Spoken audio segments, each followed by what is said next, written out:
logarítmico, pK, bueno, para efectos más o menos de lo que yo necesito que ustedes sepan, pues es lo que vamos a hablar hoy, ¿no? Pues básicamente el manejo renal que se le da tanto a los iones de hidrógeno como al bicarbonato, al fosfato, que son los que actúan como amortiguadores. ¿Listo? Entonces, ¿cuál es la importancia? ¿Cuál es la importancia desde el punto de vista renal que se regulen esas sustancias? ¿Cuáles son las sustancias involucradas básicamente en que el pH sea ácido o que sea básico? ¿Qué más? Sí, ¿qué más? Los iones de hidrógeno. Por ahí también tiene su papel el fosfato, ¿cierto? Amoníaco. Son sustancias que, digamos que el pH es una expresión, digamos, de qué tan ácido, qué tan básico está, digamos, un líquido, en este caso los líquidos corporales, hablando específicamente del espacio extracelular. Y eso simplemente es una manifestación de qué tantos hidrógenos libres hay en una solución. ¿Listo? Qué tantos hidrógenos libres hay en una solución. Y eso depende, pues, qué tanto ácido haya y qué tanto amortiguador haya. ¿Listo? Entonces, para ponerlo de una manera un poco más fácil, entonces un ácido, tal cual tomado como está en el libro, son moléculas que contienen iones de hidrógeno y lo pueden pues liberan estos iones de hidrógeno al medio en el que están, específicamente aquí hablando de líquidos corporales. Un ion, pues, es un átomo, una molécula que tiene una carga positiva o una negativa. Las bases, para este ejemplo, son sustancias, son moléculas que pueden incorporar iones de hidrógeno, digamos, en su estructura. Las proteínas del organismo, pues, pueden actuar como base. Las proteínas pueden actuar aceptando iones de hidrógeno, ¿no? Entonces el pH del organismo está en relación a lo que les dije, a la concentración de iones de hidrógeno. Entonces cada vez que yo hablo de pH, pues me estoy refiriendo a qué tantos iones de hidrógeno tiene una solución. Ustedes vieron ahí, el libro les mostraba cómo llegaban al cálculo del famoso pH, les mostraba escalas logarítmicas, todo eso. Yo no necesito que se aprendan esas fórmulas, obviamente, porque cuando nosotros tenemos un paciente, pues no es como que vamos a decir, uy, voy a calcularle el pH de este señor, ¿cierto? A nosotros eso no nos incumbe, nosotros tomamos electrolitos, gases arteriales y eso nos lo reporta ya el laboratorio. Tenemos que aprender a interpretarlo y a saber qué significa lo que nos están diciendo ahí. ¿Listo? Entonces, obviamente esas fórmulas, pues nosotros como médicos y más como médicos generales, pues no las ponemos en práctica. ¿Listo? ¿Quedó claro? pH normal, bueno, ahí les mencionan un concepto y ustedes ya lo saben, que el pH se maneja inversamente a la concentración de hidrogeniones. Entonces, un pH bajo significa una alta concentración de hidrogeniones y un pH alto, pues la inversa. El pH en sangre arterial generalmente oscila aproximadamente 7.4, ¿listo? Y en sangre venosa tiende a ser un poco más bajo, ¿cierto? Si le encontramos toda la lógica al por qué ahí es más bajo el pH, ¿cierto? En la sangre venosa, pues porque sencillamente la sangre venosa está recogiendo ya los productos de desecho y metabolismo de las células. Y entre esos productos de desecho pues viene el CO2. Acuérdense, según lo que dice ahí, vamos a verlo ahorita, que el CO2 se combina con el agua en los tejidos para formar esa estructura que está ahí, que es el ácido carbónico. ¿Listo? Por eso es que el CO2 me aumenta a mí la acidez. ¿Claro? ¿Claro hasta ahí?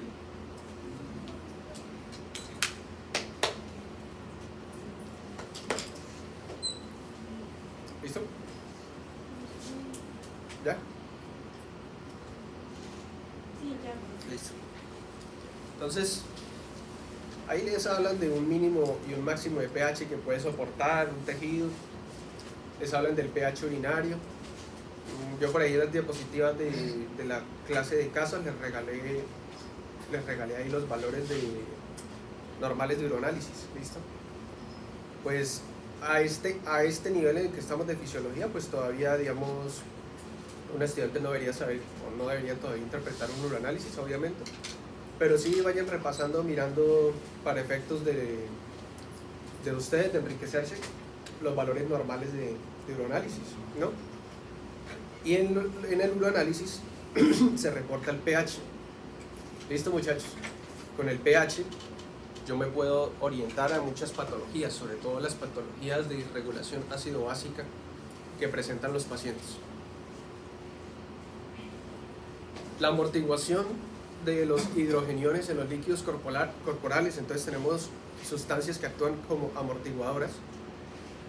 Por ejemplo, como el bicarbonato, que son sustancias que se pueden unir de manera reversible a los hidrogeniones que suelta, por ejemplo, un ácido. Sí, entonces son sustancias básicamente que aceptan esos hidrogeniones, los incorporan, pero su unión es reversible. Entonces, el más famoso o el más, digamos, el que más se toca ahí en el libro es el sistema amortiguador del bicarbonato, pero existe también el del fosfato, existe también el del amoníaco. Y les muestran ahí el concepto de un ácido débil, de sales de bicarbonato. Bueno, entonces fíjense esto abajo, en la última línea, esa es la fórmula de ácido fosfórico. Entonces, muchachos, fíjense ahí, el dióxido de carbono y el agua se unen para formar esa estructura. Obviamente esa estructura, como puede donar hidrogeniones, pues es una estructura que se comporta como un ácido. Por eso, si tengo un exceso de CO2 en el organismo, pues se junta con el agua de los líquidos y forma esa estructura, ácido carbónico. Obviamente hay muchos más ácidos, y ácidos que se forman, digamos, con el metabolismo. Pero ese es un ejemplo muy claro. Entonces, si se acumula, por ejemplo, ácido carbónico, ¿qué pasaría con el pH? ¿Cómo? Bajaría. Disminuye, sí, señor. Entonces, más o menos le muestran esas estructuras moleculares ahí. Arriba les están diciendo que existe una enzima que se llama la anhidrasa carbónica, que es básicamente la culpable de unir CO2 y agua y conformarlas en una estructura que se llama el ácido carbónico. Asimismo, también es capaz de destruir el ácido carbónico y degradarlo a CO2 y a agua, que eran sus elementos primarios. Y muchachos, fíjense, les están mostrando ahí cómo el ácido carbónico puede donar, abajo en la segunda fórmula, cómo el ácido carbónico puede donar un hidrogenión y conformarse en bicarbonato, que es más o menos lo que va a suceder, digamos, a nivel de los túbulos renales. ¿Listo? Les mencionan ahí que existe una enzima que se llama la anhidrasa carbónica, que existe en la parte de los alvéolos. ¿Listo? Nos colabora en la parte de la regulación del pH, porque, por ejemplo, a ella, en la parte alveolar, obviamente ahí está el espacio aéreo, que es aire y es sangre. Y en la parte de sangre, digamos, va pasando ácido carbónico y esa enzima tiene la capacidad de degradarlo, lo convierte, ¿sí?, en CO2, se elimina a través de la respiración y la parte que es agua pues sigue circulando. Entonces digamos que la anhidrasa carbónica en la parte alveolar pues nos ayuda en la regulación del pH. Pero en los túbulos renales también se da este proceso. ¿Listo? Vamos a entenderlo ahorita mejor con la imagen. También el bicarbonato, entonces podemos tener bicarbonato y podemos tener bicarbonato en forma de sal. Se combina, por ejemplo, con una estructura, un ion, por ejemplo, como el sodio. Entonces,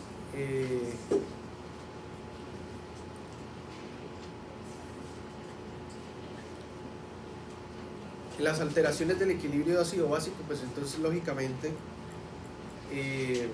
yo hablo de acidosis o hablo de alcalosis según la sustancia que se está alterando en su concentración. Generalmente hay un equilibrio, ¿listo? generalmente hay un equilibrio entre los ácidos y las bases en el organismo y nos da el pH fisiológico que nosotros conocemos. Si nosotros tenemos una disminución, y muchachos, eso es importante para la parte de diagnóstica,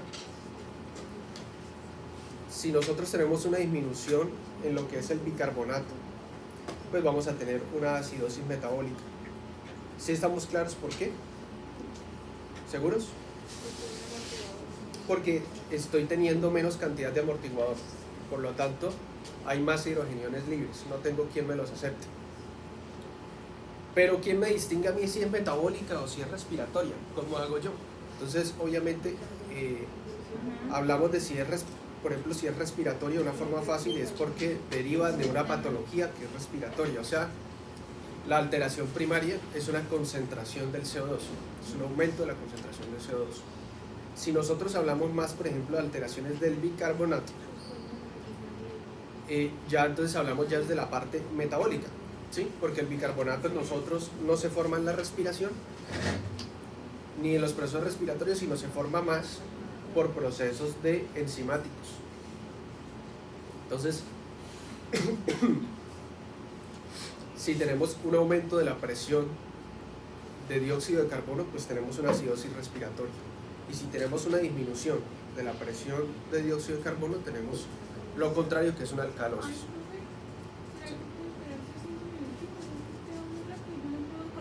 Vamos lento, Isa. Es que me tomé una spin más antes de ir.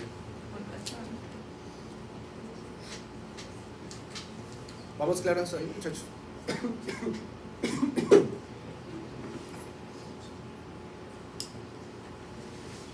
Si voy muy rápido me dicen, sí.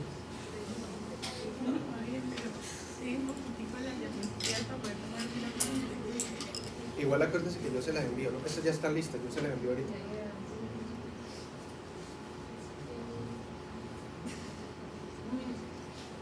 Bueno, y pues cuando nosotros hablamos de bicarbonato como amortiguador, pues obviamente, digamos, la mayor importancia radica a nivel extracelular, ¿no? Y cuando nosotros medimos el pH, muchachos, que ustedes se lo reportan, que ustedes les reportan el pH, les están reportando es el pH extracelular, ¿no? Acuérdense, no es el pH intracelular, porque el pH generalmente lo toman en sangre arterial o venosa, dependiendo de lo que estén necesitando. Casi siempre se toman son gases arteriales.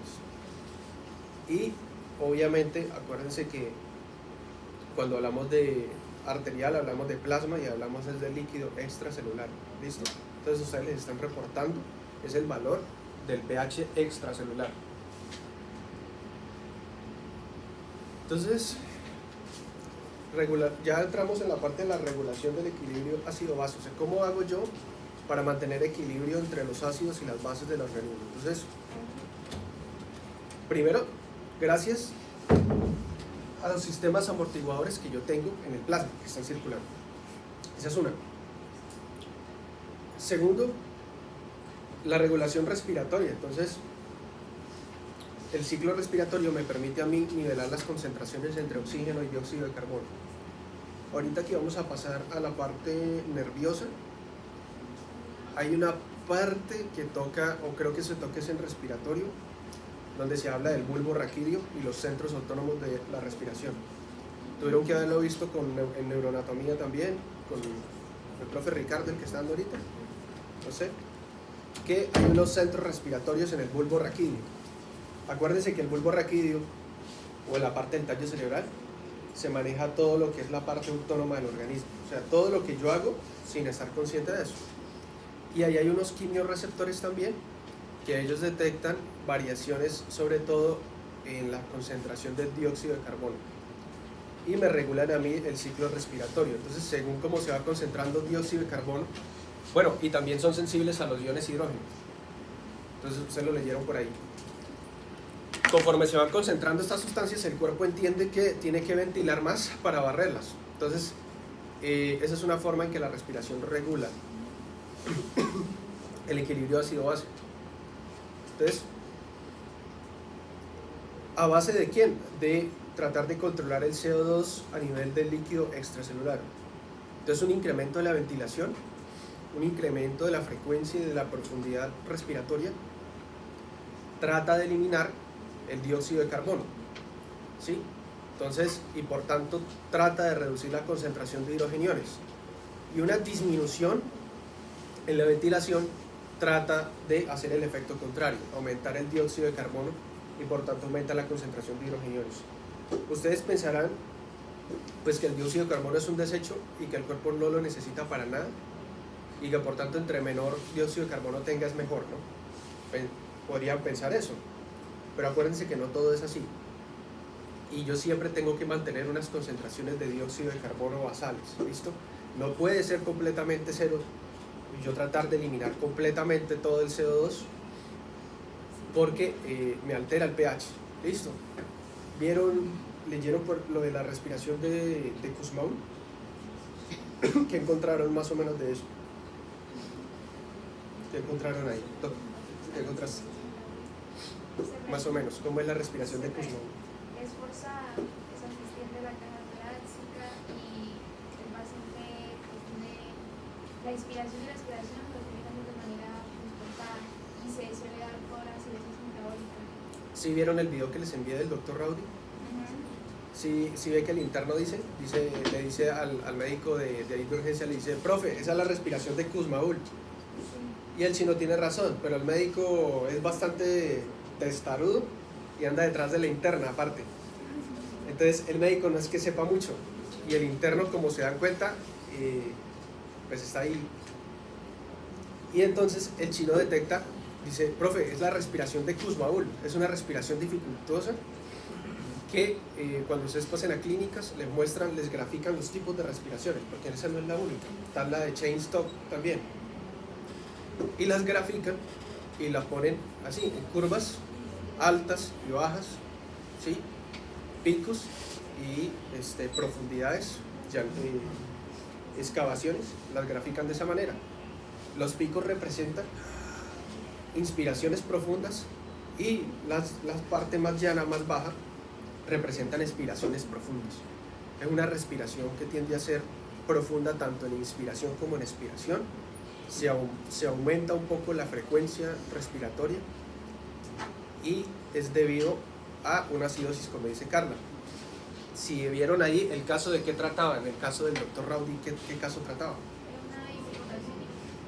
Pero específicamente era otra patología, que es ¿cuál? Cetoacidosis diabética, que nos sirve también para hablar el día de hoy. El paciente era diabético, ustedes ven que de un momento a otro se descompensó, el mancito estaba ahí cayéndole a la interna y el paciente empezó con su malestar, con su dificultad respiratoria. Y el chino lo detecta y el médico, como no sabe qué es lo primero que le dice, váyame al Dr. Rowdy, le dice. Entonces, el paciente es diabético, ese paciente es diabético y se descompensa y el paciente empieza a tener una acidosis. Ustedes lo van a ver más en fisiopato y cuando pasen a clínicas, pero digamos ahí la fisiopatología de eso es que ustedes saben que la diabetes es por deficiencia de insulina o por resistencia a la insulina. En esos pacientes, generalmente adultos crónicos, generalmente no es porque no tengan insulina, sino porque tienen resistencia a la insulina. A veces es tanta la resistencia que el paciente produce sus niveles de insulina, pero no capta la glucosa porque sus receptores ya es como si no tuviera insulina básicamente. La produce pero no funciona. Entonces ahí a grosso modo lo que sucede es que, por ejemplo, en ese paciente las células no pueden incorporar la glucosa del plasma para producir energía. Entonces empiezan a producir energía por otras vías, ¿sí? A degradar otros productos que tiene la célula, grasas, en fin, que todo eso termina produciendo cuerpos cetónicos, parte de ácido acético, cetonas, entre otros, y eso se acumula en el plasma. Entonces el paciente empieza a disminuir o aumentar el pH. ¿Qué empieza? A disminuir el pH. Digamos, aumentan las concentraciones de hidrogeniones en esos pacientes, disminuye el pH y en parte eso, digamos, es detectado por la parte de quimiorreceptora, alteran las concentraciones a nivel del centro respiratorio y eso desencadena, ese tipo de acidosis desencadena ese tipo de respiración. Y lo que trata de hacer ese tipo de respiración es eliminar el CO2 que de pronto esté sobrando para que el paciente no se vuelva más ácido, entre comillas, ¿sí? Porque si el cuerpo dice, ya tengo ácido y no barro el CO2 que tengo ahí, pues va a disminuir muchísimo más el pH. Entonces la respiración de Kussmaul, digamos que es una respiración que se presenta tratando de compensar ese tipo de cosas. Ustedes lo van a ver más en clínicas y todos los tipos de respiración que existen y digamos las causas. Pero la podemos nombrar acá, nos sirve para la clase de hoy. Entonces eso es más o menos lo que cuenta el caso. Y ahí se mete con la parte del potasio, que era lo que yo les decía en la clase pasada. Si se fijan que él le dice, ¿qué le hizo? Y dice, no, lo mandé a llamar a usted y le coloqué insulina. Y él le dice, ¿insulina? Y dice, sí. Digo, ¿por qué? Dice, porque tiene la glicemia sobre 400 o sobre 500, algo así le dice. Entonces él le dice, suspéndale la insulina, porque la insulina va a movilizar todas las concentraciones de potasio que el paciente tiene. Imagínese que el paciente hubiera tenido una hipopotasemia en ese momento, una hipocalemia, pues la empeora, ¿cierto? Entonces eso es lo que sucede más o menos en ese caso clínico.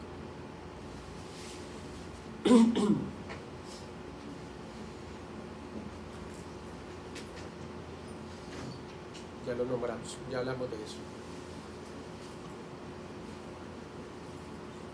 Ya lo mencionamos también, ¿cierto? Lógicamente, las concentraciones de hidrogeniones estimulan la ventilación alveolar.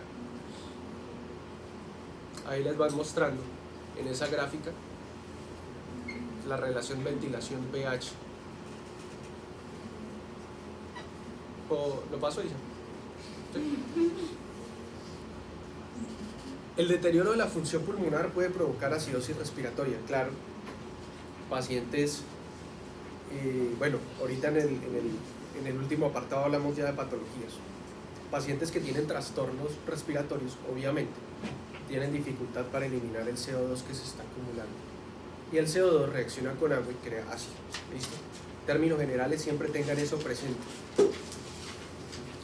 Bueno, entonces la parte respiratoria era más o menos esa. Como no estamos en respiratorio, lo vemos de manera vaga, pero en respiratorio, obviamente, se dedica un poco más a este tipo de apartados. ¿Listo, muchachos?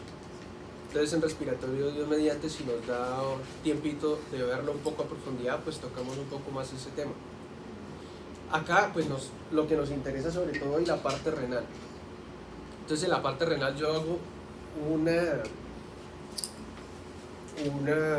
modificación, o digamos mucho más fina, de la parte del equilibrio ácido-básico. ¿Sí?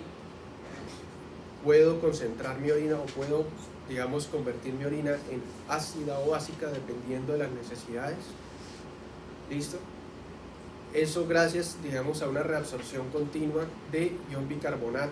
El ion bicarbonato se está filtrando comúnmente, se está filtrando frecuentemente en el glomérulo, se filtra, y ya les muestro los mecanismos que hacen las células tubulares para reabsorber ese bicarbonato.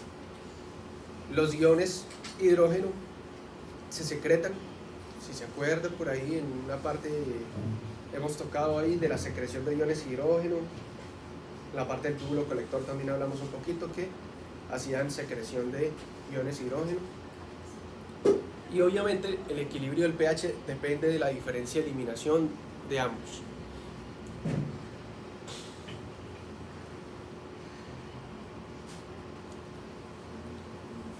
Hay unos ácidos que también se están produciendo del metabolismo de proteínas, sobre todo, ¿sí?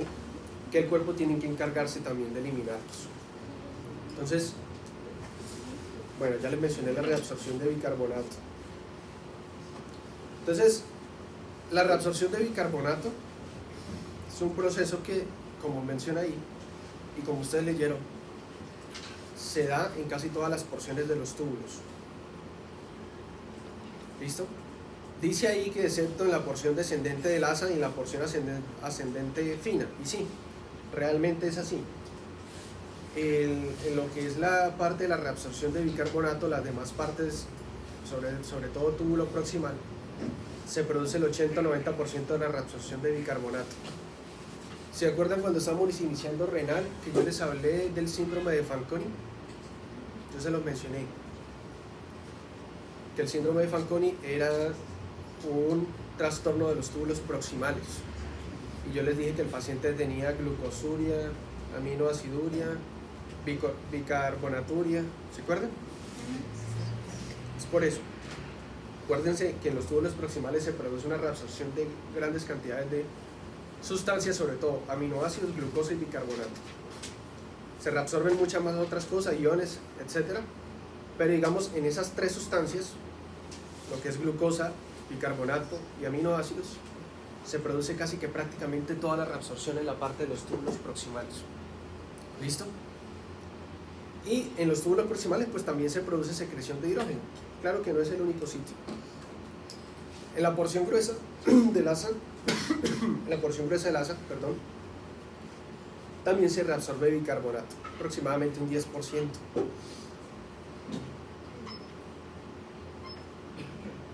¿Listo? Ah, no está cero. Ahorita no, regáleme a mí. ¿Vamos claros hasta ahí? ¿Está claro? ¿No está claro?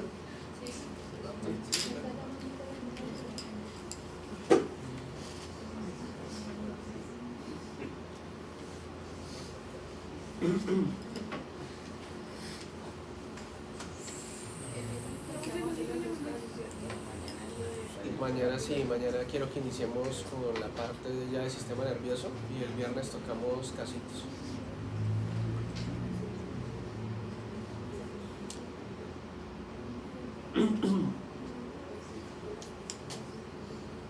¿Listo? ¿Sí? Entonces, todo eso básicamente para que se lo resuma Dayton en esta imagen. Entonces, ubíquense muchachos, ubíquense en la luz tubular. ¿Están ubicados ahí todos? Bueno, estamos en la luz tubular ahí del túbulo proximal, si no estoy mal. Sí, túbulo proximal. Entonces, fíjense en la luz tubular, les colocan ahí el ion bicarbonato, ¿sí lo ven ahí? El que está ahí al ladito del sodio de arriba. Listo. Entonces, ustedes ven ahí que al ion bicarbonato se le está pegando un hidrógeno, ¿cierto? Y se forma ácido carbónico. Se degrada en dióxido de carbono y agua. Entonces el dióxido de carbono, acuérdense que difunde por las membranas muy fácilmente. ¿Sí? El agua pues también, pero pues a través más de acuaporinas. Entonces el dióxido de carbono lógicamente puede venir de la luz tubular o puede venir como tal del intersticio renal. ¿Sí? Del dióxido de carbono que producen otras células que están ahí próximas. Entonces lo que hace es que incorpora dióxido de carbono, CO2 y pues tiene la anhidrasa carbónica y forma el mismo ácido carbónico. Entonces lo que hace es que es un ciclo. Fíjense cómo incorpora estas dos estructuras. Coge ácido carbónico, lo degrada, porque es que lo que pasa es que digamos que no hay un receptor específico en la célula para incorporar el bicarbonato como tal, ¿sí? Y no hay otro receptor específico tampoco que pueda incorporar el ácido como tal. Entonces él tiene que degradarlo, ¿sí? A componentes más pequeños y a componentes que sí puedan ser reconocidos por la célula para poder incorporar. Entonces por eso es que ustedes ven que él está haciendo eso. Si tuviera un receptor específico para eso, sencillamente incorpora el bicarbonato de entrada. Entonces él tiene que hacer estos procesos. Entonces toma el bicarbonato, toma el ácido carbónico, lo degrada a CO2, agua, lo incorpora en la célula y forma nuevamente ácido carbónico. ¿Para qué? Para sacar, digamos, al dividirlo nuevamente, convertirlo en un ion hidrógeno y en un ion bicarbonato, como ustedes están viendo ahí. ¿Sí lo ven ahí? Ahí arriba donde dice anhidrasa carbónica. Lo convirtió otra vez a ácido carbónico y otra vez lo degrada. Y ustedes dirán, pero ¿para qué? No tiene sentido. Pues obviamente ahí, si ustedes se dan cuenta, lo que hizo fue que prácticamente convirtió el ion bicarbonato que venía en la orina, en la luz tubular, lo degradó, lo incorporó en la célula, lo convirtió en otra cosa, lo volvió a degradar básicamente, y en todos esos pasos cogió el bicarbonato que estaba afuera y lo incorporó adentro, pasándolo por diferentes procesos metabólicos. Por eso es que las alteraciones en la concentración del bicarbonato se llaman metabólicas, alcalosis o acidosis metabólicas, no respiratorias. ¿Y eso para qué? Pues básicamente lo que hizo fue que cogió ese bicarbonato, lo transformó y para poder reabsorberlo. Y no solamente hizo eso, sino que ese bicarbonato le quitó un hidrogenión. ¿Para qué? Para que ese cotransportador que ustedes ven en la parte de allá, sodio-hidrógeno, ese cotransportador me saque el hidrógeno a la luz tubular para volver y repetir el proceso, volver y unirlo a un ion bicarbonato y poder repetir todo ese proceso. ¿Listo? ¿Sí estamos claros con eso? ¿Más o menos cómo es el proceso? Listo. Entonces, ¿todo eso con qué fin? Pues sencillamente con el fin de reabsorber bicarbonato, porque es un amortiguador. ¿Listo? Aparte, si ustedes se dan cuenta ahí, digamos, en ese proceso podrían perderse también hidrógeno, porque pues de pronto todo el CO2 y toda el agua que se forma ahí no se reabsorbe, ¿sí? O sea, como acuérdense que el túbulo lleva una presión, entonces también esos hidrógenos que estén en exceso, en un momento en que de pronto el paciente tenga mucho hidrógeno, esos hidrógenos que están en exceso podrían perderse en la orina, en forma de agua. Entonces es un proceso para yo reabsorber bicarbonato, pero también puedo eliminar iones de hidrógeno con eso.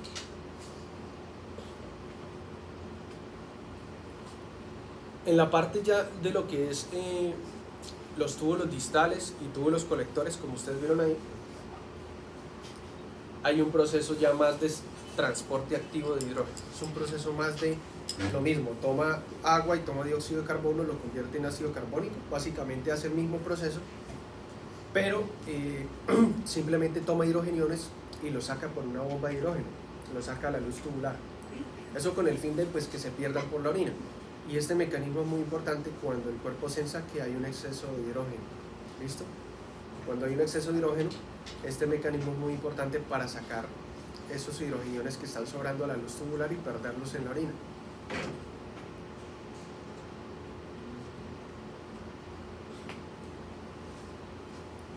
Le mencionan ahí dos sistemas más, que es el sistema del fosfato y el sistema del amoníaco.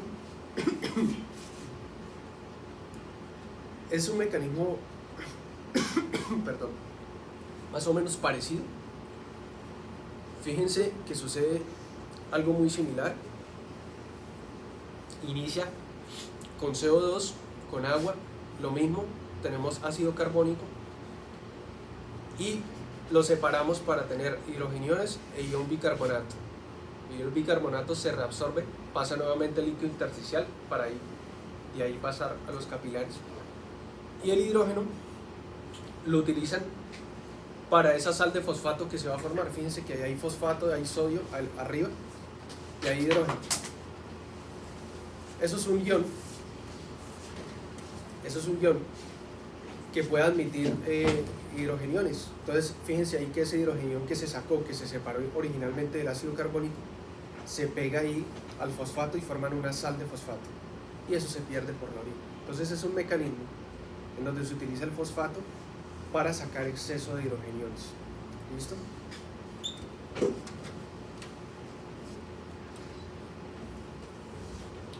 Y el sistema del amoníaco, que es muy parecido.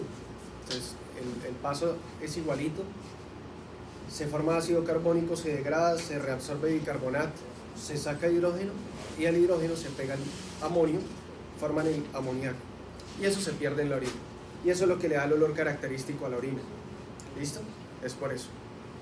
Fíjense ahí cómo la importancia de la regulación, por ejemplo acá, que no solamente estoy reabsorbiendo bicarbonato, sino que estoy sacando hidrógenos. ¿Listo? Entonces, eso es muy importante porque cuando hay disregulaciones de ese equilibrio ácido-base, Estos mecanismos ayudan a compensar. Le muestran acá, señor. Estos mecanismos siempre están funcionando. Sí, sí, ellos siempre están funcionando. No, siempre están funcionando. Lo que pasa es que dependiendo, por ejemplo, si yo tengo una acidosis, por ejemplo, este mecanismo cobra muchísima importancia, porque no solamente me reabsorbe bicarbonato, sino que está eliminando hidrógeno. Pero ellos siempre están trabajando. No es como que se activen solamente en estados patológicos, no.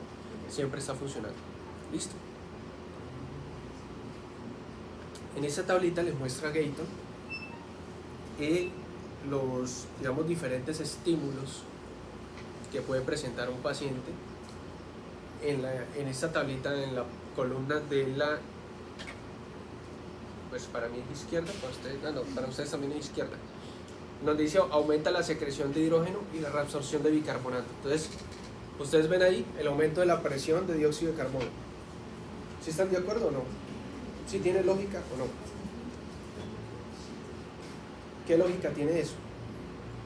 ¿Por qué? ¿Por qué aumenta la secreción de hidrógeno y la reabsorción de bicarbonato cuando incrementa la presión de dióxido de carbono? Miguel, señor.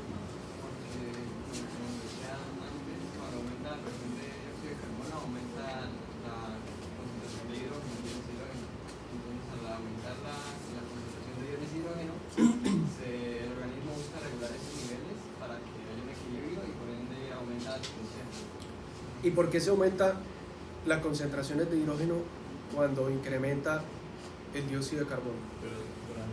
Sí, porque es más ácido carbónico. Ácido carbónico. No se les olvide eso. ¿Listo, muchachos? No se les olvide nunca. Para que así siempre lo asimilen. Bueno, y entonces yo tengo una elevación del dióxido de carbono, entonces obviamente tengo más ácido carbónico, tengo que eliminar más hidrogeniones. Y aparte de que los tengo que eliminar por la orina, tengo que tener también más amortiguador que me acepte esos hidrógenos libres. Acuérdense que eso es el pH, qué tanto hidrógeno libre tengo. Si tengo una acidosis, tengo más hidrógeno libre. Entonces necesito eliminar una parte por la orina y en otra parte necesito tener un amortiguador que me acepte esos hidrógenos libres. Entonces por eso ahí se está incrementando la reabsorción de bicarbonato. ¿Sí están de acuerdo con eso o no? ¿Sí les encuentran la lógica? Tienen que pensarlo de esa manera, como me contestó Miguel y como me contestó Juan Pablo. Entonces, en esa tablita, en la parte izquierda, dice aumenta la secreción de hidrógeno y reabsorción de bicarbonato, ¿cierto? Y en el primer ítem que vemos ahí, dice aumento de la presión de dióxido de carbono. O sea que nos están diciendo que si aumenta la presión de dióxido de carbono, ¿qué pasa? ¿Qué pasa ahí, por ejemplo, en ese caso? Lo que dice arriba el título. ¿Aumenta qué? No, pero dímelo ahí, dímelo. Aumenta la secreción de hidrógeno y disminuye la... No, y aumenta la reabsorción de bicarbonato. Entonces, eso sucede porque el dióxido de carbono, acuérdate que se combina con agua para formar ácido carbónico, ¿cierto? Entonces, si aumenta el dióxido de carbono, tengo más ácido carbónico. Y el ácido, acuérdate que se puede disociar y botarme hidrógenos. Eso me acidifica mucho. Entonces, el cuerpo, ahí lo que la tabla quiere decir es que en aumento del dióxido de carbono aumenta la secreción de hidrógeno. Cuando yo hablo de secreción, es a nivel tubular renal, o sea, a la orina, secreción de hidrógeno a la orina. Entonces, eso tiene lógica porque como tengo un ácido que me está liberando hidrógeno, pues necesito sacar ese exceso de hidrógenos por la orina, ¿cierto? Y aumenta la reabsorción de bicarbonato porque acuérdate que el bicarbonato me puede aceptar hidrogeniones. Entonces me interesa reabsorberlos para tener más bicarbonato que me acepte más hidrogeniones y tratar de equiparar un poquito, nivelar esa disfunción que tengo del equilibrio. El siguiente dice aumento de hidrogeniones y disminución del bicarbonato. Sí, lógicamente. Disminución del volumen del líquido extracelular. Bueno, toca mirar la causa, pero sí, una disminución del volumen extracelular generalmente me puede conducir a diferentes alteraciones, entre ellas una acidosis, ¿sí? creo que lo toman acá el libro del punto de vista de que una disminución del volumen de líquido extracelular podría ser equiparado a una hipovolemia. Acuérdense que si yo tengo hipovolemia, entro en un estado de hipoxia, ¿sí? Activo vías alternas de producción energética, produzco ácido láctico, entre otros ácidos. Entonces, por eso acá un volumen de líquido extracelular estaría relacionado con mayor secreción de hidrógeno. Elevación de la angiotensina, sí, acuérdense, si se acuerdan del eje renina, angiotensina. La angiotensina me incrementa la reabsorción de diferentes sustancias, entre ellas el bicarbonato. ¿Listo? La aldosterona, acuérdense que la aldosterona actúa sobre todo a nivel del túbulo colector y no solo hacía que yo reabsorbiera sodio y secretara potasio, sino que también actúa en unas células que hacen que esas células secreten hidrógeno. Entonces, por eso el aumento de la aldosterona me puede hacer que aumente la secreción de hidrógeno. Y pues es que la secreción de hidrógeno está pegadito a la reabsorción de bicarbonato. Son dos procesos que son prácticamente dependientes. Entonces, cuando tengan tiempito, échenle vistazo a esta tabla para que vayan mirando y le encuentren el sentido. Una vez le encuentren sentido, ya no se les olvida. Entonces, esa es la parte que nos interesa a nosotros. Causas de trastornos ácido-básicos. Obviamente acá no están todas, obviamente acá eso es un brochazo, porque ustedes apenas van a empezar a estar en contacto con eso. Obviamente acá no van a aprender pues a diagnosticarlos ya de entrada ni tratarlos, pero sí es importante más o menos que fisiológicamente y fisiopatológicamente ya se vayan dando una idea. Entonces, yo tengo una acidosis respiratoria. Si tengo acidosis respiratoria, ¿qué se está alterando? Si es respiratoria, ¿qué se altera? El CO2. CO2. Entonces, y si es acidosis, ¿qué pasa con el CO2? Aumenta. Sí, señor. Entonces, en una acidosis respiratoria, generalmente lo que hay es un compromiso de la ventilación. Un compromiso para yo eliminar el CO2, por lo tanto el CO2 aumenta. La presión parcial que ejerce el CO2 como gas en la sangre aumenta. Esto se puede ver a diferentes causas. Por ejemplo, un paciente que tenga alteración de los centros del bulbo respiratorio no detecta esas concentraciones altas de dióxido de carbono y no produce una eliminación acorde a lo que se está elevando, ¿sí? Pero lo más frecuente no es eso. O sea, lo más frecuente es que el paciente tenga, por ejemplo, un trastorno pulmonar de vaso, dígase una neumonía, dígase un enfisema, obstrucción, por ejemplo, de vías respiratorias, un paciente que está en una crisis asmática, que tiene un cierre agudo de sus vías respiratorias, que tiene mucha dificultad para respirar, tiene elevación de la presión de CO2. La reducción del área superficial de la membrana pulmonar. Cuando damos pulmón se van a dar cuenta que hay algo que se llama espacio aéreo. Está el alvéolo está lleno de líquido, pero está lleno de aire, y hay una parte que está en contacto con líquido, que es la parte donde está el contacto capilar de los alvéolos. Ahí es donde se produce el intercambio entre oxígeno y dióxido de carbono. Hay una patología, muchachos, en neonatos, que ustedes la han escuchado por ahí, la membrana hialina. Son diferentes, todas entran en un mismo capítulo que ustedes lo van a ver cuando entren en pediatría, que es el síndrome de distrés respiratorio del recién nacido.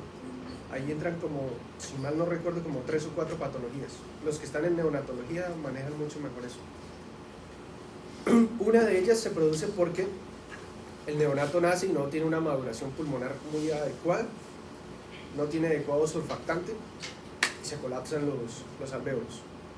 En pulmonar vamos a ver que existe una sustancia que se llama surfactante pulmonar, que me permite a mí mantener los alvéolos abiertos. En este caso se cierra y el niño, por más que respira, no entra aire, o no entra completamente o entra muy poco al espacio aéreo. Entonces el niño prácticamente comienza a asfixiarse. Ese es un mecanismo de aumento de la presión de dióxido de carbono por reducción del área superficial de membrana pulmonar. Y produce obviamente una acidosis porque el niño no puede, digamos, respirar adecuadamente, sus células están produciendo dióxido de carbono y el niño entra en una acidosis. ¿Sí está claro el mecanismo? Más o menos así. ¿Cómo? Siempre que haya algún trastorno respiratorio se va a dar siempre y cuando se comprometa la ventilación, porque yo puedo tener ahorita una neumonía y estar dando clase normal, porque la neumonía puede ser leve, no todas las neumonías son graves, ustedes lo van a ver en medicina interna, que la neumonía tiene tratamiento ambulatorio, el paciente no tiene signos de gravedad. Un paciente joven como nosotros que está rotó por el hospital, de pronto en un momento se bajamos el tapabocas, una neumonía, pero somos inmunocompetentes y nos toman la radiografía y una motica allá, una pequeña opacidad, ya infiltrados casi no se utiliza en radiografía, una pequeña opacidad y sí, tiene una neumonía, pero estamos dando clases, sí, estamos normal y estamos en tratamiento. El tratamiento ambulatorio de la neumonía generalmente es con amoxicilina, lo pueden también tratar con acitromicina o también pueden tratar con claritromicina. Pero está la neumonía que ya requiere hospitalización y está la neumonía que requiere UCI. Entonces, obviamente, tú no vas a esperar encontrar un trastorno acidótico en un paciente que tiene una neumonía ambulatoria, ¿sí? No se encontraría. Ya son más compromisos mucho más extensos pulmonares, ¿sí? Entonces, son compromisos mucho más grandes, derrames pleurales grandes, paciente con insuficiencia cardíaca que hizo derrame pleural extenso, entonces el derrame pleural comprime un poquito los pulmones y no tiene tanto espacio para respirar, ¿sí? O edema pulmonar, todo ese tipo de trastornos que ya tienden a ser un poquito más graves, el paciente hace acidosis. ¿Listo? La alcalosis respiratoria es menos frecuente, muchachos, y generalmente es una ventilación excesiva. Hay personas que tienen problemas psicógenos de la parte respiratoria, son más ya de la parte mental, pueden tener un trastorno tipo alcalosis que se ganan ellos mismos por ventilarse de una manera adecuada. Tienen hiperventilación. Cuando ustedes estén en internado, a ustedes los agarran de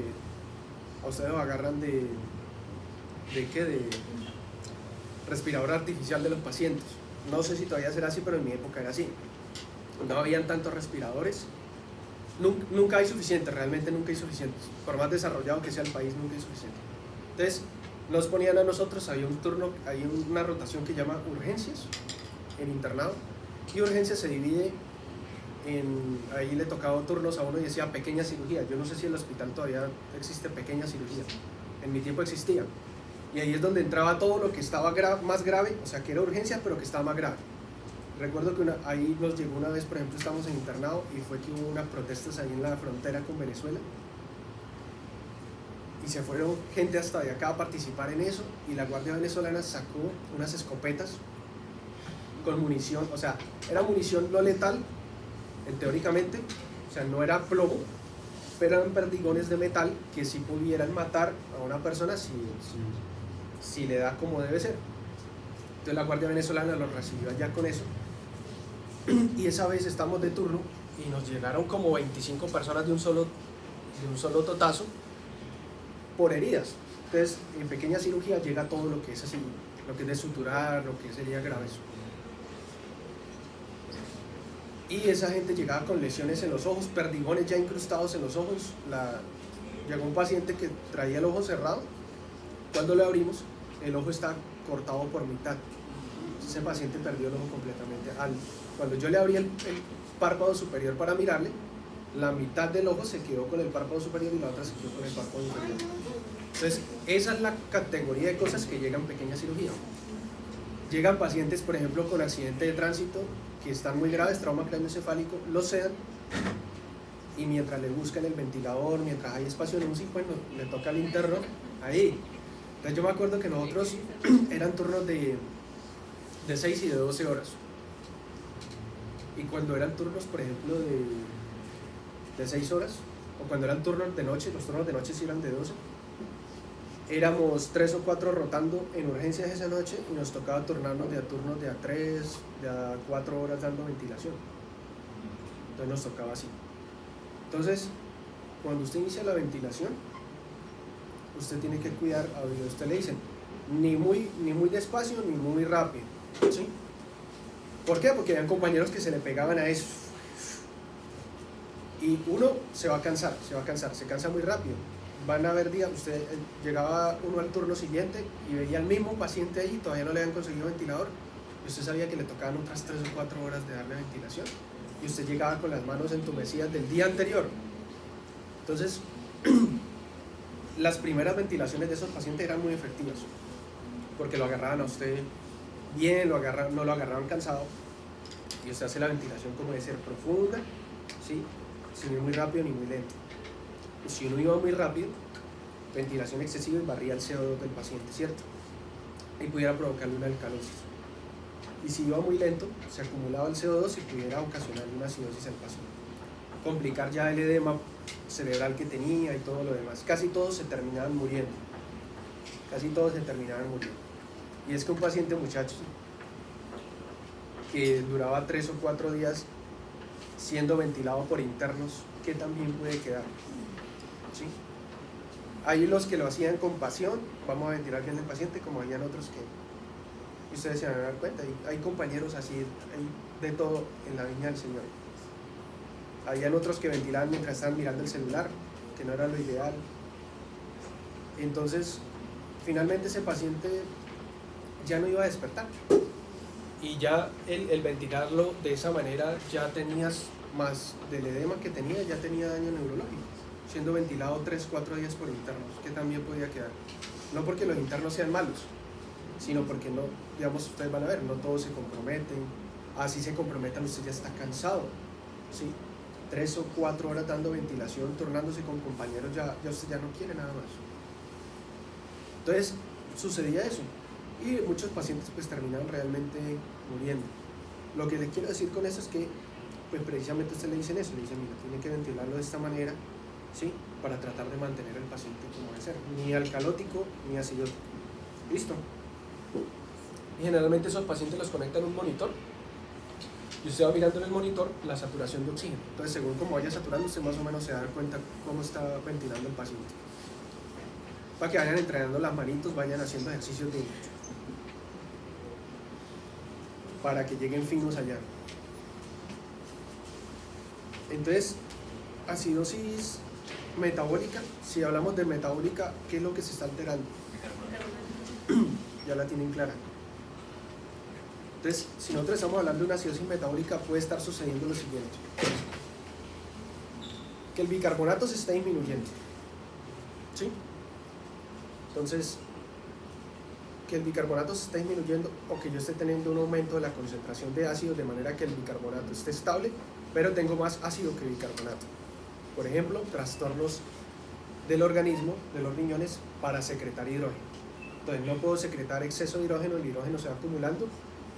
Tengo el bicarbonato estable, no está aumentado ni disminuido, el bicarbonato está, pero la cantidad de hidrógenos va aumentando exponencialmente, tanto que el bicarbonato no es suficiente para amortiguar.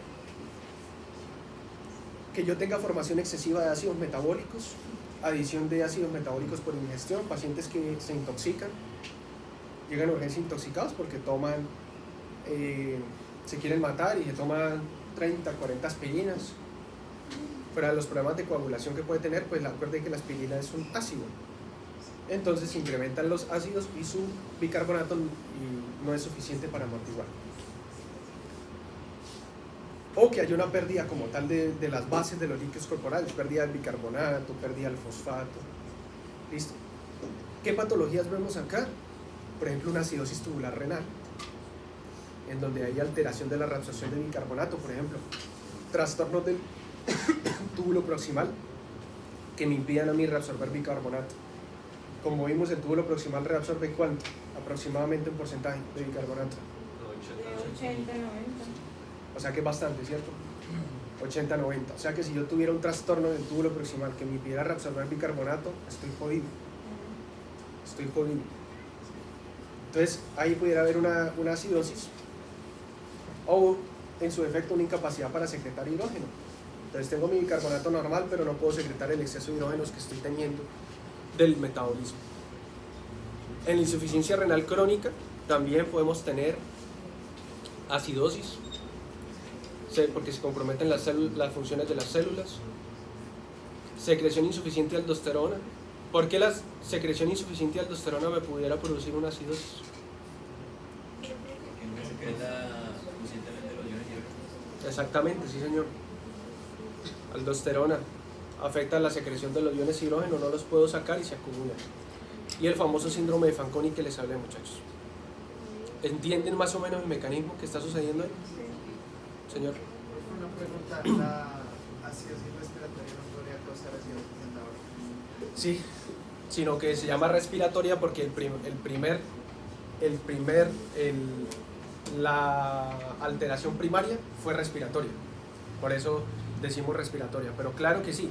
Y de hecho ayer yo estaba diciendo, vamos a ver quién lo pregunta, y me lo va a preguntar. Yo dije, me lo van a preguntar 3 personas. O me lo va a preguntar Juan Pablo, o me lo va a preguntar Nicolás, o me lo va a preguntar Juan Diego, o me lo pregunta Mateo. Pensé yo. Sí, él tiene razón en lo que pregunta. Él dice que una acidosis respiratoria me puede causar una acidosis metabólica. Claro, tengo un exceso de iones hidrógeno que pudieran superar en algún momento las bases. Lo que pasa es que se llama respiratoria porque el trastorno primario fue ocasionado por una acumulación de dióxido de carbono. ¿Sí? Sino que yo la clasifico, generalmente se clasifica por el trastorno primario que ocasionó la acidosis o la alcalosis. ¿Sí me hago entender? Entonces, por ejemplo, un paciente que tenía una neumonía, que estaba luz y que estaba llevado y no podía respirar bien, hizo una acumulación de dióxido de carbono, ¿sí? De pronto, digamos que no se le colocó tratamiento y entonces el paciente se acumularon ácidos en el organismo que terminaron superando el bicarbonato. Entonces, según esta definición, el paciente tendría una acidosis metabólica, pero lo que pasa es que el trastorno primario fue respiratorio. Entonces, por eso se clasifica como una acidosis respiratoria, porque primariamente lo que se está elevando es el dióxido de carbono. Si yo corrigiera ese exceso de dióxido de carbono, probablemente todos los efectos revierten. ¿Sí? Señor, ¿no? Otras, muchachos, señor. Yo quería hacer una pregunta. ¿Hay una forma de que los inhibidores de la nitrasa de carbono, la nitrasa de que hay inhibidores, lo discriminen entre las enzimas que se encuentran en el pulmón y en los pulmones? Creería yo que no, porque en todo lo que he leído no he encontrado que haya una diferencia enzimática diferencial entre la que está pulmonar y la que está renal. Creería yo que no distinguiría, no señor. Entonces, ¿en qué caso se utilizaría? Porque es que si hacemos los círculos, pues sería dificultad. General, bueno, primero ya no es común usarlos. ¿Listo? Precisamente por eso. Y sí, ellos afectan sobre todo la parte de la anhidrasa carbónica e inhiben un poco la formación de ácido carbónico, lógicamente. Pero traen muchas consecuencias porque si bien yo estoy inhibiendo la formación de ácido carbónico a nivel pulmonar, estoy también inhibiendo la parte de la degradación del ácido carbónico en dióxido de carbono y agua. Sí, señor. Voy a buscárselo, ya le tengo 2 cosas pendientes, ¿no? Voy a buscárselo ya ahorita en qué trastornos específicamente se estarían utilizando, pero ya hace mucho rato que yo no escucho que se utilice. Voy a traérselo mañana si de pronto me acuerdo. La cetosis diabética habría alcalosis respiratoria y acidosis motor. En la cetoacidosis diabética, ¿qué había qué? Alcalosis respiratoria y acidosis motor. No. ¿Por qué me lo dices? Porque pues usted decía, ¿no?, que se incrementaba La ventilación. la ventilación. Sí, sí señorita, pero entonces acuérdate que es un mecanismo compensatorio. No trata de eliminar completamente el problema, ¿sí? Porque hay acidosis metabólica en la cetoacidosis diabética. Inicialmente hay una acidosis y el paciente trata de compensar, ¿sí? Se trata de barrer el CO2, ¿sí? Pero de todas maneras, digamos que no alcanza a compensarse completamente, el paciente sigue produciendo ácidos. De pronto sí el paciente pudiera tener una disminución de la presión de dióxido de carbono, sí, pero probablemente no para llegar a tener alcalosis, porque casi siempre lo que he visto el problema es acidosis. Entonces de pronto es que no alcanza como tal ese mecanismo respiratorio a barrer todo el exceso de dióxido de carbono, pienso yo, porque no lo he visto de esa manera. Casi siempre veo un trastorno acidótico, pero te lo voy a buscar también a ver si existe. ¿Listo? Pues está buena esa pregunta. La siguiente patología, y esta sí puede ser más común, la diarrea, porque por la diarrea se puede perder bicarbonato, listo, por las heces. En la diabetes, pues una crisis hiperglicémica, sobre todo tipo cetoacidosis diabética, o que el paciente ingiera ácidos directamente. Vómito, pero si ustedes se dieron cuenta ahí, hay un vómito que llaman vómito de contenido gástrico y vómito un poco más distal. Ese vómito un poco más distal generalmente está relacionado en tipo obstrucciones de la parte del intestino, ¿sí? Obstrucciones intestinales que me provocan a mí vómito no solo de contenido gástrico, sino de contenido de poco más distal del estómago, o sea, duodeno hacia allá. Si es el vómito más de contenido distal, o sea, del estómago más hacia abajo, tiende a haber una pérdida de bicarbonato. Pero si el vómito, y por eso no lo puse acá, porque puede traer confusión, pero si el vómito es más de contenido gástrico, por ejemplo, una embarazada, está bien, pero tiene una hiperemesis gravídica, demasiadas náuseas y demasiado vómito, y ella vomita y vomita y vomita, el efecto es contrario porque está perdiendo ácido clorhídrico. Está perdiendo ácido clorhídrico. Entonces, si está perdiendo ácido clorhídrico, tiende a tener un trastorno tipo más alcalosis, ¿sí? Entonces, depende de lo que esté vomitando el paciente, si es solamente contenido gástrico o si es más contenido más distal. Casi siempre cuando un contenido más distal, estamos hablando ya de la parte del duodeno, ya casi intestino, y generalmente, yo lo he visto generalmente en pacientes que tienen obstrucciones intestinales graves. Entonces el paciente... ¿Qué? No, solamente por el vómito, no. Bueno, hay obstrucciones muy distales y el paciente puede tener un vómito que se llama vómito fecaloide, ¿sí? Porque el paciente come, pero digamos que tiene una obstrucción a nivel, bueno, duodeno muy cerquita, digamos que un poquito más, casi yeyuno, casi entrando a colon, digamos que la obstrucción es completa, ¿sí? O la obstrucción es muy grande. Primero disminuye los hábitos de las heces del paciente. El paciente va a notar que desde hace días va al baño y no defeca, o defeca muy poco. Va a sentir el paciente que progresivamente estos días ha venido comiendo, tenía hambre, pero se está sintiendo progresivamente más lleno. ¿Por qué? Porque obviamente lo que está comiendo no se está evacuando, se está acumulando ahí. Entonces se digiere el contenido, va acumulándose a nivel de la obstrucción. Digamos que la obstrucción está en colon, yeyuno, toda la parte de intestino delgado, hasta que finalmente toda la parte de intestino delgado está llena de materia fecal, ¿sí? O de un contenido inicialmente alimenticio. A medida que se vaya acercando más a colon, se va apareciendo más a materia fecal. El paciente no puede evacuar eso.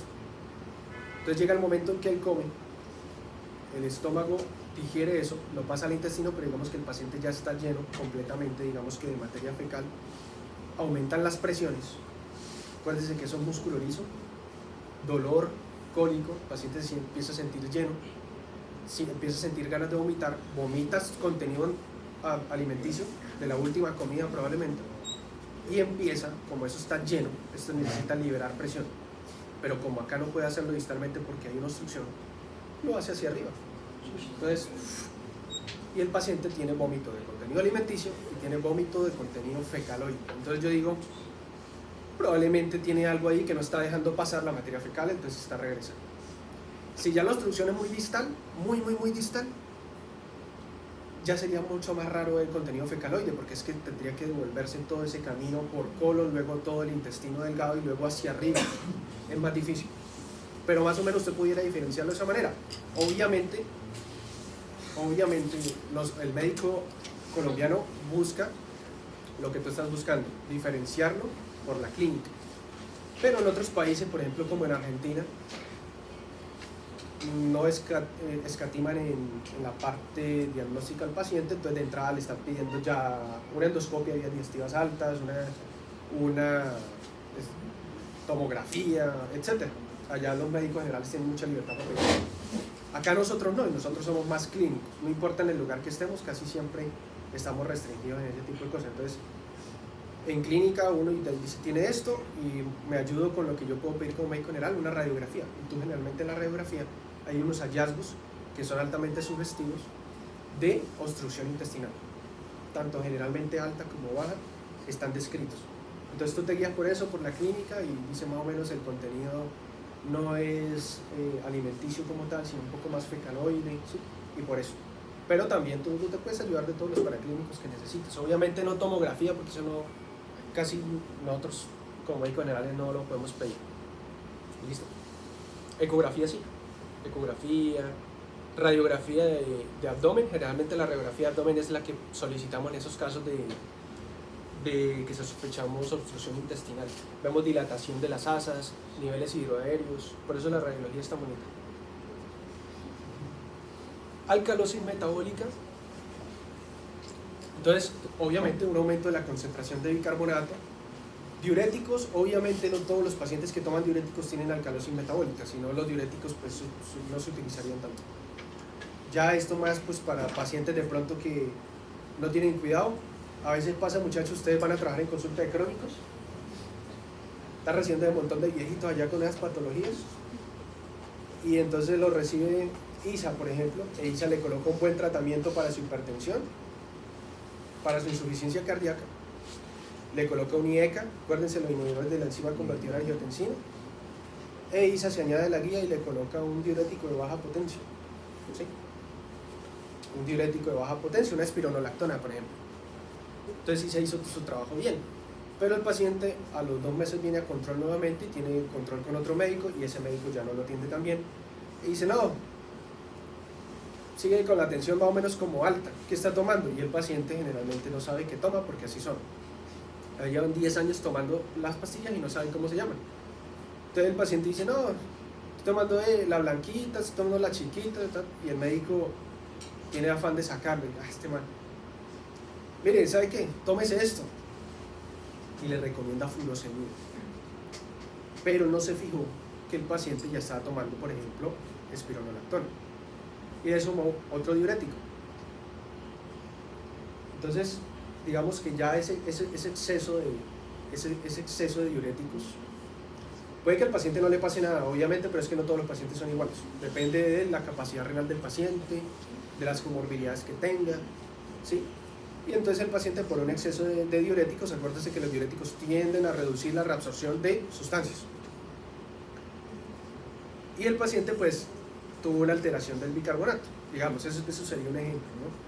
Pero realmente pues no todos los pacientes que tomen diuréticos van a terminar así.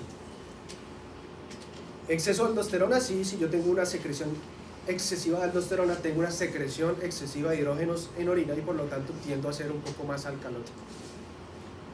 Vómito, el contenido gástrico, lo que hablamos con Juan Diego, contenido gástrico como tal, ¿no? Contenido gástrico, porque pierdo ácido clorhídrico. Y la ingestión de fármacos alcalinos. Se me escapa ahorita. Bueno, yo me puedo intoxicar con bicarbonato. Los pacientes lo usan, como dice el libro, para la gastritis. Ustedes lo van a ver. Señoras también que cocinan con bicarbonato. Pacientes que dicen que toman bicarbonato.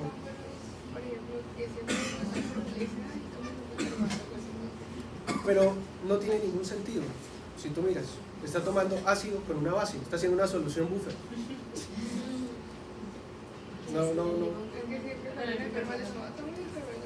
No tiene ningún sentido. No tiene ningún sentido. Ustedes van a encontrar en consulta, mire,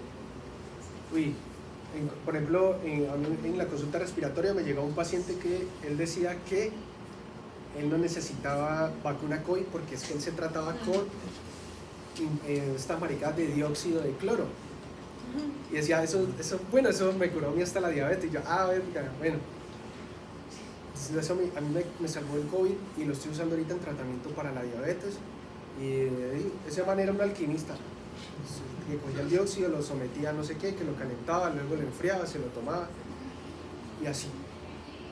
Y le van a llegar pacientes con esas chances. Uno no puede luchar contra los pacientes. Yo ya me cansé. O sea, yo les digo, Eso no funciona. No, pero es que, tómeselo entonces, tome 1 litro. ¿Usted verá?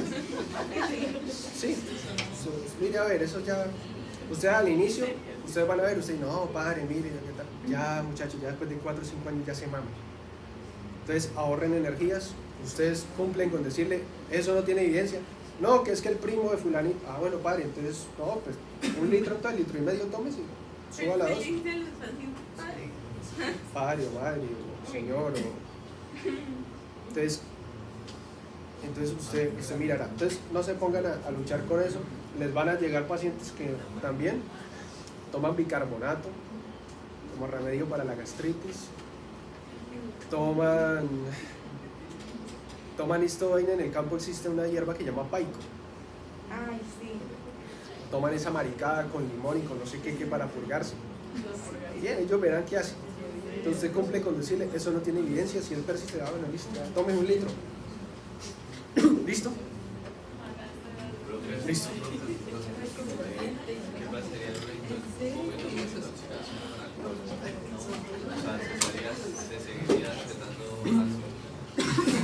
Bueno,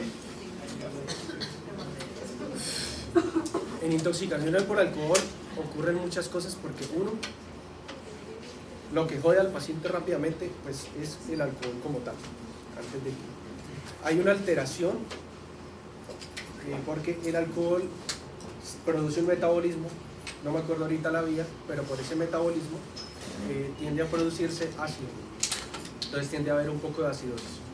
Pacientes que estén muy intoxicados por tal como con alcohol, puede existir cierto tipo de acidosis, pero es que el alcohol también causa un aumento de la diuresis. Entonces toca entrar a ver la intoxicación por alcohol y creo que también depende de los tipos de alcoholes que esté tomando el paciente, pero puede haber cierta tendencia a la acidosis. Señor. Eso se hace por el alcohol deshidrogenasa que sintetiza etanol y aumenta la relación de pH en animas y pues aumenta el piruvato de lactato o acidosis láctica. Sí, exactamente. Entonces, el mecanismo que está diciendo Jason es el que le menciono que no me acordaba. Y ese mecanismo lo que termina formando es básicamente que Jason, ácido. Entonces, en la ingestión alcohólica excesiva hay una acumulación de ácido, ¿sí? Hay una acumulación de ácido. Pero también toca entrar a mirar porque son pacientes también que orinan mucho. Entonces, de pronto, en algún momento pudiera ser que estén acidóticos, pero toca estarlos vigilando porque su diuresis exagerada pudiera estar también, la diuresis exagerada, digamos, pudiera también empeorar un poco la reabsorción de bicarbonato y empeorar un poco esa acidosis, ¿sí? Entonces toca estar mirando esos pacientes. Pero pues básicamente es eso. Cuando estoy en el capítulo de intoxicación alcohólica, por allá en clínicas, pues lo entenderán un poco mejor. Pero sí, es básicamente el mecanismo. Perdón. ¿Les quedó claro, muchachos? ¿Alguna duda? Mañana entonces empezamos con sistema nervioso. Ya les di el capítulo, ¿cierto?